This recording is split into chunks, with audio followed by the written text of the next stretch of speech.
Hello friends, मैं हूं अरुण कुमार। आप देख रहे हैं T2 क्लासेस। बात कर रहे हैं हम आधुनिक भारत के इतिहास की, जिसके अंतर्गत हमने देखा प्रथम आंग्ल मराठा युद्ध, द्वितीय आंग्ल मराठा युद्ध, उनके क्या कारण थे, उन युद्ध में कौन कौन सी संधियां हुई और किस तरह से द्वितीय आंग्ल मराठा युद्ध के बाद अंग्रेजों ने मराठाओं के साथ, होलकर के साथ, भोसले के साथ और सिंधियाओं के साथ अलग अलग जगह पे संधियां करके, चाहे वो राजपुर घाट की संधि हो, चाहे वो देवगांव की संधि हो, चाहे वो सुरजी अर्जुन गांव की संधि हो, अलग अलग संधियां करके पूरे के पूरे मराठा साम्राज्य को, मराठा परिसंघ को सहायक संधि स्वीकार करने पर मजबूर कर दिया और पूरे का पूरा मराठा मराठा साम्राज्य जो है वो अंग्रेजों के अधीन हो जाता है। केवल गायकवाड़ इस युद्ध में सम्मिलित नहीं थे, तो गायकवाड़ों ने अभी तक सहायक संधि स्वीकार नहीं करी है, वो इस युद्ध में थे ही नहीं, तो इसलिए अभी गायकवाड़ बचे हुए हैं और बाकी पूरा मराठा का मराठा साम्राज्य जो है वो अंग्रेजों के अंदर आ गया है। इसी क्रम में होता है तृतीय आंग्ल मराठा युद्ध, जो 1817 से 1818 ईस्वी तक लड़ा जाता है। ये बगावत का युद्ध था, ये छटपटाहट का युद्ध था, क्योंकि मराठा जो थे, देखिए, सहायक संधि के बाद अंग्रेजों ने मराठाओं का बहुत अधिक शोषण किया, मराठाओं का, भोसलों का, होलकरों का, सिंधियाओं का। सहायक संधि का मतलब ही था शोषण करना शुरू कर दिया था। दूसरी, इस शोषण के कारण जो पिंडारी लोग थे वो बगावत पर उतर आए थे। पिंडारी कौन होते हैं? तो पिंडारी जो होते हैं लूटपाट करने वाले लोग होते हैं, सभी जातियों के लोग होते हैं, वो लूटपाट कर रहे थे अंग्रेजों के क्षेत्रों में। जब पिंडारी अंग्रेजों के क्षेत्र में लूटपाट कर रहे थे तो इसी क्रम में लॉर्ड हेस्टिंग जो है वो पिंडारियों पर आक्रमण कर देता है। ठीक है, और इस बगावत को रोकने के लिए, पिंडारियों की बगावत को रोकने के लिए मराठा सरदारों पर भी दबाव बनाया जाता है अंग्रेजों की तरफ से कि पिंडारियों की बगावत को रोकिए, पिंडारियों को हराइए, इनके साथ युद्ध कीजिए। लेकिन क्योंकि मराठा जो है पिंडारियों को अपना हिस्सा ही समझते थे, क्योंकि आपने देखा होगा मराठा किस तरह से युद्ध लड़ते थे। मराठा जो है वो छापामार पद्धति के तहत युद्ध लड़ते थे, और जब भी कहीं पर भी युद्ध लड़ने जाते थे मराठा, तो उनके साथ पिंडारी जाते थे और वहां से मराठा जो भी लूटपाट करके लाते थे उसका हिस्सा, कुछ हिस्सा पिंडारियों को दिया जाता था। तो मराठा जो है पिंडारियों को एक तरह से अपना ही हिस्सा समझते थे। तो बिल्कुल मराठाओं को पसंद नहीं आ रहा था कि वो पिंडारियों पर किस तरह से आक्रमण कर सकते हैं, क्योंकि मराठाओं का हिस्सा ही है पिंडारी, जबकि पिंडारियों ने अंग्रेजों को बहुत अधिक परेशान कर रखा था। इसी क्रम में आगे आपने देखा कि क्योंकि पीछे आपने देखा शोषण हो रहा है, तो मराठा बहुत अधिक कमजोर हो चुके हैं, उनके अंदर छटपटाहट भरी हुई है। और इसी क्रम में अंग्रेज एक और संधि कर लेते हैं मराठाओं के साथ। तो अंग्रेजों ने अनगिनत संधि करी। इसी क्रम में मैं आपको बताता चला आ रहा हूँ, 20-25 संधियां मैंने आपको ऑलरेडी बता दी हैं, 4-5 में इस वीडियो में बताऊंगा। इन संधियों का क्रम पूछा जाता है और किसके किसके बीच में हुई ये भी पूछा जाता है, इसलिए अगली क्लास में इन संधियों के ऊपर ही बनाने वाला हूँ। सारी संधियों को एक कंपाइल वीडियो में आपको बताऊंगा अगली क्लास में। तो मराठा बहुत कमजोर हो गए हैं, और इसी क्रम में एक पूना की संधि और अंग्रेज कर लेते हैं मराठाओं के साथ। पूना की संधि क्या थी? जो 1817 में की गई, इस युद्ध के जस्ट शुरू होने के पहले, पूना की संधि। चलिए पूना की संधि को पहले समझ लेते हैं, तब हम युद्ध को अच्छे समझ पाएंगे। पूना की संधि, तो पूना की संधि के बाद होता क्या है कि नर्मदा के उत्तर का क्षेत्र और तुंगभद्रा के दक्षिण का क्षेत्र जो है वो कंपनी अपने नियंत्रण में ले लेती है। यानी अब अंग्रेज जो है वो नर्मदा से लेके तुंगभद्रा के बीच में ही है। अंग्रेज नहीं, मराठा, जो मराठा क्षेत्र है वो अब नर्मदा नदी से लेके तुंगभद्रा क्षेत्र के बीच में ही रह गया है। वो भी सहायक संधि स्वीकार कर चुका है, वो भी जो है एक तरह से उनका भी शोषण हो रहा है। और नर्मदा से उत्तर वाला और तुंगभद्रा से दक्षिण वाला, यानी उत्तर भारत और दक्षिण भारत को पूर्ण रूप से नियंत्रण में ले लेते हैं अंग्रेज पूना की संधि के बाद। पेशवा गायकवाड़ वंश से किसी भी तरह का कर नहीं लेंगे। जैसा आपको पता है, पेशवा जो होते हैं उनके अधिकार क्षेत्र में जो भी क्षेत्र होता है वहां से या तो वो 1/4 कर लेते हैं या 1/10 कर लेते हैं, जिसे चौथ कर कहा जाता है। ठीक है, तो अब किसी भी तरह का कर जो है पेशवा गायकवाड़ से नहीं ले सकते। गायकवाड़ से क्यों नहीं ले सकते? क्योंकि मैंने आपको बताया द्वितीय आंग्ल मराठा युद्ध में गायकवाड़ों ने कोई भी भाग नहीं लिया था। तो हो सकता है अंग्रेज गायकवाड़ों को सपोर्ट कर रहे हों, हो सकता है गायकवाड़ अंग्रेजों से मिल गए हों।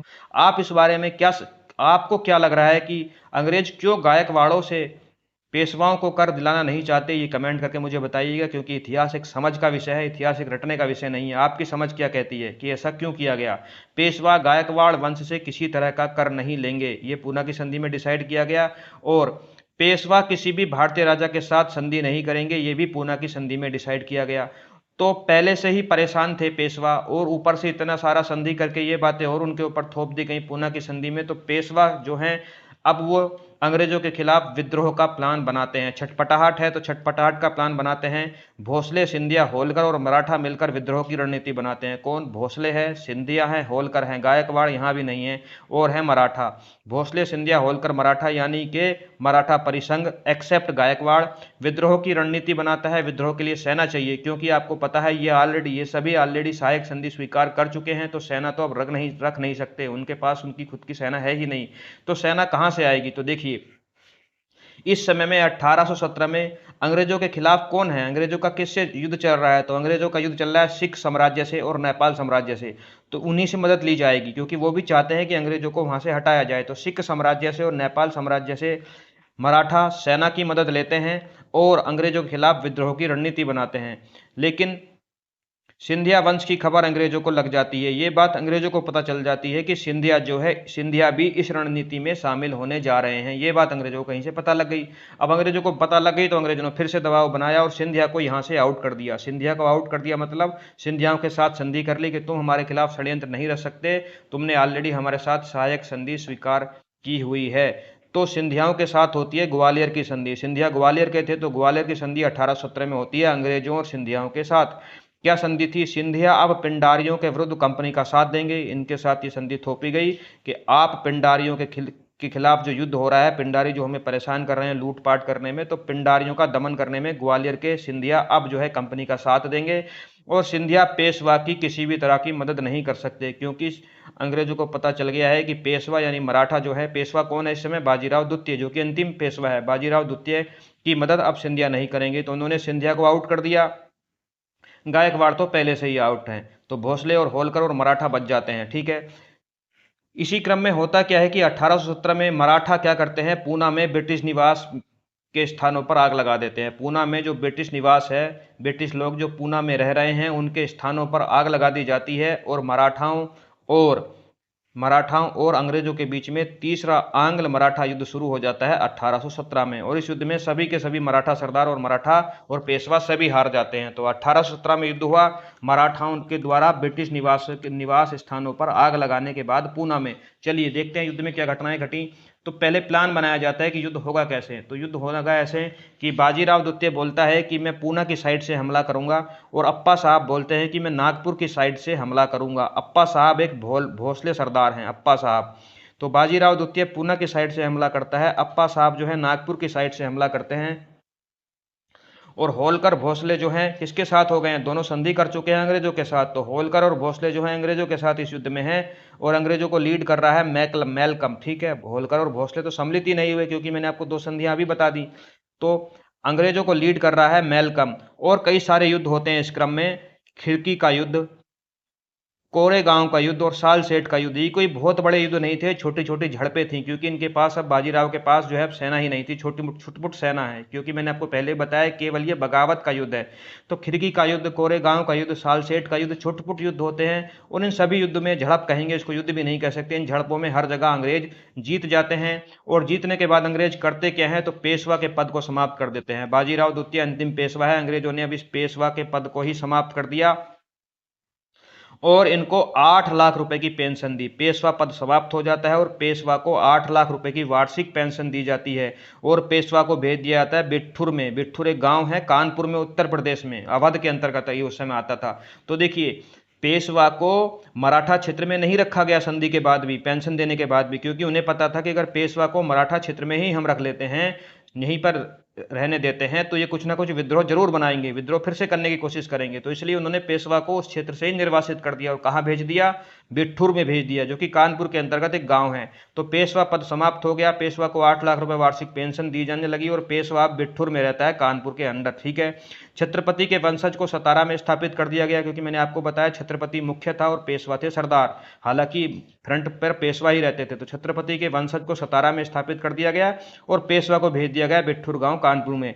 ठीक है, इस युद्ध के बाद कौन सा युद्ध है? तृतीय आंग्ल मराठा युद्ध, अंतिम मराठाओं का युद्ध जो लड़ा, इसके बाद मराठा शासन पूर्ण रूप से समाप्त हो गया।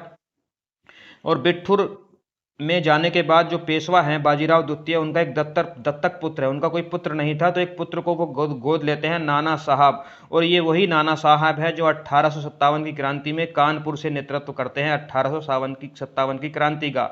जब हम 1857 की क्रांति पढ़ेंगे आधुनिक भारत के इतिहास के अंतर्गत, तो वहाँ ये नाना साहब का नाम आएगा। तो नाना साहब कोई और नहीं है, इसी पेशवा यानी बाजीराव द्वितीय के दत्तक पुत्र हैं। तो ये बात आप वहाँ इस चीज़ को वहाँ पर जाकर लिंक कीजिएगा। और होता क्या है कि मराठा क्षेत्र को बम्बई प्रेसिडेंसी अपने अंतर्गत ले लेती है, मराठा क्षेत्र को बम्बई प्रेसिडेंसी अपने अंतर्गत ले लेती है, ठीक है, अपने अंतर्गत ले लेती है मराठा क्षेत्र को बम्बई प्रेसिडेंसी। चलिए, तो ये हमारा मैप अब कैसा बन गया है, मैप को हम एक बार फिर देखेंगे। ये अवध अंग्रेजों के अंडर में है, बंगाल अंग्रेजों के अंडर में है, निजाम अंग्रेजों के अंडर में है, मैसूर अंग्रेजों के अंडर में है, कर्नाटक क्षेत्र, ये पूरे का पूरा क्षेत्र जो है ये मद्रास प्रेसिडेंसी के अंदर में है, ये बंगाल प्रेसिडेंसी के अंडर में है, और बम्बई प्रेसिडेंसी जो है अब पूरे के पूरे मराठा क्षेत्र को अपने अंडर ले लेती है। तो बम्बई प्रेसिडेंसी भी अपने पैर पसार चुकी है, मद्रास और बंगाल प्रेसिडेंसी तो ऑलरेडी पहले से ही बड़ी थी। तो इस तरह से इस पूरे क्षेत्र पर अंग्रेजों का अधिकार हो गया है, और अब बचे हैं केवल सिख। यहाँ उत्तर भारत में सिख बचे हुए हैं। तो अब अंग्रेज ये सब दमन करने के बाद, इस सब क्षेत्र को अपने आधिपत्य में लेने के बाद सिखों से युद्ध करने जाएंगे। तो अगली क्लास में हम जानेंगे कि अगली क्लास जो आने वाली क्लास होंगी उसमें हम जानेंगे किस तरह से अंग्रेजों का सिखों के साथ युद्ध होते हैं, या अंग्रेज सिखों से किस तरह से झड़प होती है, और सिख साम्राज्य किस तरह से पतन की ओर अग्रसर हो जाता है। ये सारी बातें, सिख साम्राज्य का उदय, सिख साम्राज्य का पतन और सिखों का अंग्रेजों के साथ संघर्ष, ये हम अपनी अगली क्लासों में जानेंगे। डिटेल से जानने के लिए, कहानी की तरह इतिहास को पढ़ने के लिए आप मेरे चैनल पर बने रहिए। वीडियो को लाइक कीजिएगा, जरूरतमंद लोगों के साथ शेयर कीजिएगा, और अगर आप ये हैंड रिटन नोट्स खरीदना चाहते हैं तो कमेंट करके आप मुझे बता सकते हैं। जय हिंद, जय भारत।